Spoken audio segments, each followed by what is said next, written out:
Assalamualaikum warahmatullahi wabarakatuh. Halo semuanya, kembali lagi bersama saya Lakwida pada hari ini.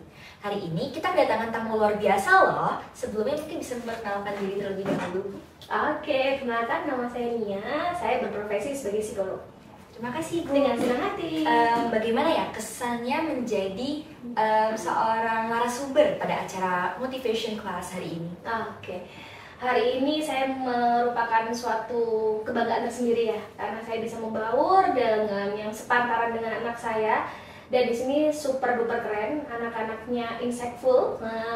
Mereka juga aktif ya. Jadi di saat saya bilang minta tolong keluarkan apa yang ada di pikirannya, dan mereka juga mau.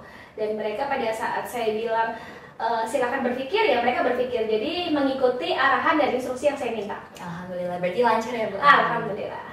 Untuk hari ini saya izin mau memberikan pertanyaan-pertanyaan mengenai tema kita yaitu Dream Big ya. Baik. Untuk pertanyaan pertama, bagaimana sih cara kita bisa menemukan passion atau minat kita dalam usia yang masih muda ini? Oke, siap. Setiap remaja itu kan mereka pada posisi adalah masa di mana dia transisi ya, dari posisi anak-anak ke remaja. Sehingga pada saat remaja itu biasanya dia masih bingung, bimbang, terus banyak hal yang mendistrak. Nah, saran saya, kalau memang udah ada satu yang diminatin, silakan coba dikonsistenkan.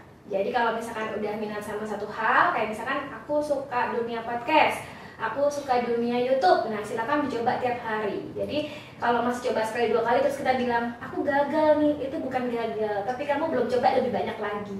Jadi nggak usah gampang putus asa, nggak usah gampang marah, karena prosesnya kan beda-beda ya. Ada yang sekali jadi langsung jadi, ada yang harus gulung lagi, ulang lagi kayak gitu. Jadi ada proses trial error. Baiklah Bu, berarti caranya itu adalah dengan terus mencoba gitu Benar ya. banget. Saya mau nanya nih, kan kalau remaja itu berarti kan masih pada sekolah ya. Cara misalnya kita bagi waktu antara minat kita sama pembelajaran di sekolah itu kira-kira gimana ya?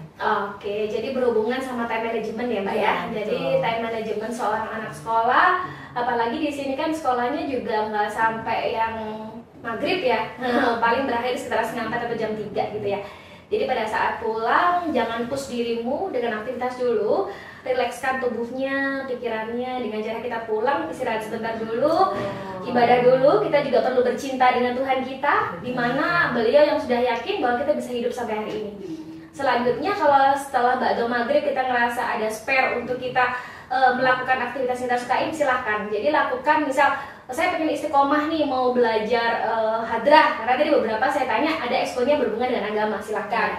Ada juga yang suka berhubungan dengan musik, dengan alat musik piano, bahkan ada yang suka sama gitar, silahkan dilakukan. Jadi kita nggak usah ngerasa aku tuh kalau latihan tuh butuh 2 jam, 3 jam, nggak bisa. Karena jaraknya antara maghrib ke isya cukup salah singkat, kurang lebih 45-1 jam, jadi jangan terlalu lama. Dan ingat, selagi muda, salah halal. Kalau kamu udah tua, itu kamu salah akan dihujat seluruh orang. Makanya selagi muda gunakan, kamu salah aja, oke, besok coba lagi. Salah lagi, oke, coba lagi, nggak apa-apa. Karena kalau lagi remaja, tanya, mama ini boleh diginikan? Enggak, ini salah. Kita besok perbaikan lagi, nggak apa-apa. Jadi jangan sekali salah terus membuat kita, pikiran kita, aku adalah orang paling gagal sedunia. Aku adalah orang yang paling buruk di antara temanku. Aku adalah orang yang paling tidak berharga dan aku nggak patut untuk dicintain. Salah. Karena Tuhan aja yakin kita hidup, kenapa kita nggak mau berusaha? Jadi kalau kita mengalami kegagalan sekali, 2 kali, lakukan lagi.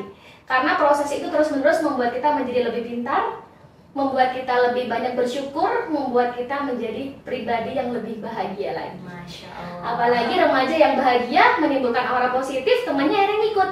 Tapi kalau kayak tadi saya contohkan pada saat gimana sih kalau teman kamu ngeluh, temannya jawab aku capek. Karena yang ngeluh temannya dengerin, itu capek, itu yang dengerin loh Mbak. Belum lagi kalau yang ngeluh, gimana sih pikirannya kok tiap hari ngeluh, nggak pernah ada rasa bersyukurnya terhadap apa-apa yang udah Tuhan berikan kepada kita. Gitu. Berarti vibes-nya orang-orang sekitar kita juga ngaruh banget. Ngaruh ya? banget, bikin kita chaos juga kalau kebanyakan orang-orang cuma isinya ngeluh.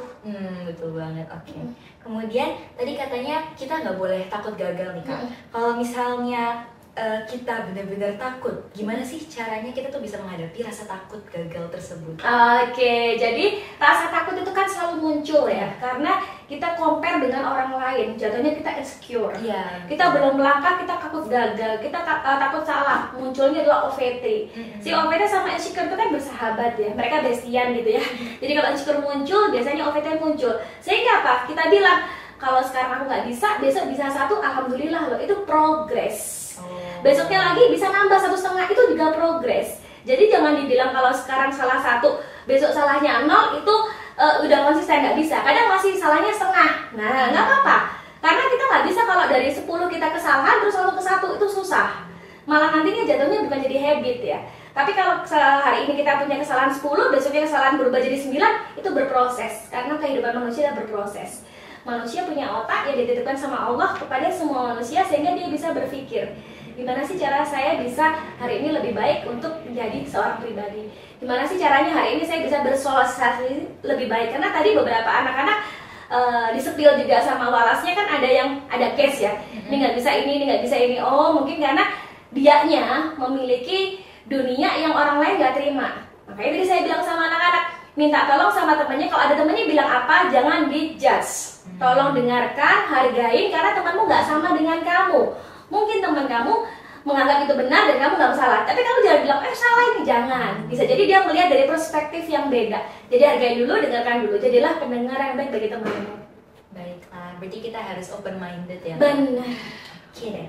Kemudian ya terima kasih banyak atas jawabannya. Untuk terakhir ini mungkin adalah pesan dari Kania untuk seluruh siswa-siswi di MTSN 1 Kota Malang dan remaja di seluruh dunia mungkin. Oke, siap. Jadi pesan saya buat siswa-siswi di MTSN 1 Kota Malang, bahkan remaja dimanapun berada ya.